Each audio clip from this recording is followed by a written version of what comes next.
in a disproportionate way in relation to men, 100%, but would I use the term patriarchy as a blanket term? Not necessarily. Yeah, I guess it depends on how a person is defining patriarchy. Well, let's maybe start off by defining patriarchy. Okay. If we're defining patriarchy as a system of power where men uphold most of governance and social power, I would say that there is an argument to be made that we currently live in a patriarchy. Whether that's good or I personally am of the thought that that's bad, but yeah, it depends on what definition you guys want to use. I'm open to it. Do you guys concur with her definition of patriarchy? Can you repeat it? Sorry. Basically, it's a system of power where men hold most of the capital. Yes, social. Most Yeah. of the capital, social, political power. So obviously we know historically this is true, and if we're looking at a global level, are we going to like refine it to like United States, because these are going to be very different conversations. And West, we could also in the West. So I would West. say like, and you see this, that like it's more prevalent in countries that are poorer, that have less technological advancement, as industrial machinery became a thing, and education and all that. And so now I don't think like in the West, I'm not going to sit here and say like women don't have equal rights. I think some of that history in certain ways, like in maybe culture and our perception of men and women is still here, but no. And I would say that it hurts men and women to the same degree in some ways. Yeah, I would say that. Okay, so Farah, you don't think that there's a patriarchy, or are you unsure?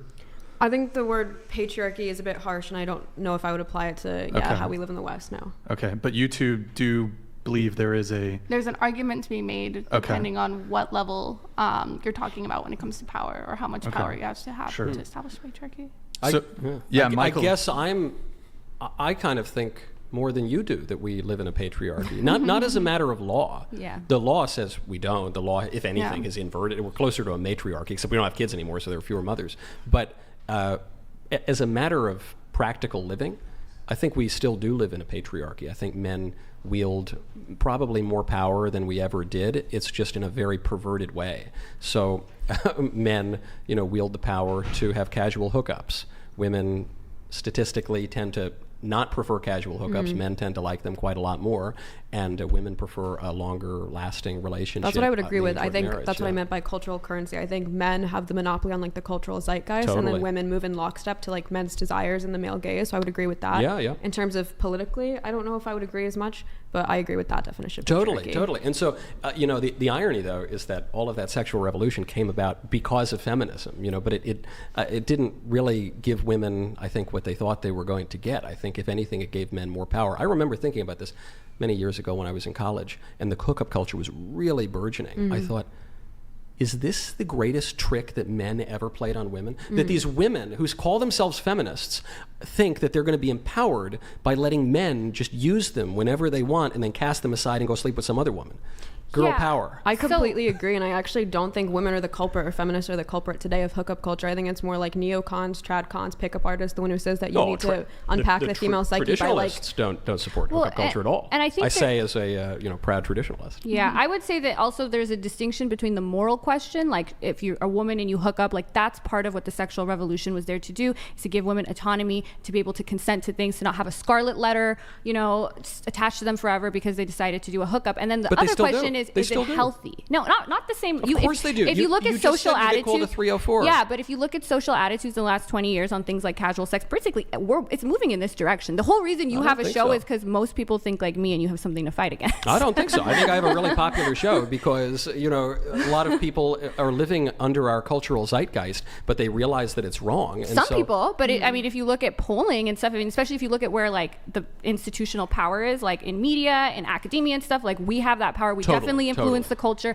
And if you look at polling and you look at like 30 years ago, 40 years ago, how people felt about casual sex. So I agree that there's a moral question and what's actually good for you. And the truth is there is a small number of people, like women tend to have more restricted sociosexuality than men do, but there are some women. What do you mean by sociosexuality? Sociosexuality is how open you are to casual relationships. There's like an inventory, and they like look at your desire, your behavior, your attitudes towards it, and men typically are more open to it than women are. But there is some there's like 10% or 5% of women who still, and I don't think there's anything wrong with those women going out and doing that, but I do think we need to put more of an emphasis on like, okay, the moral question, whether you're a whore if you do this, that's separate from, is this good for you? Is this going to make you feel good? Is this what you really want? Is it separate?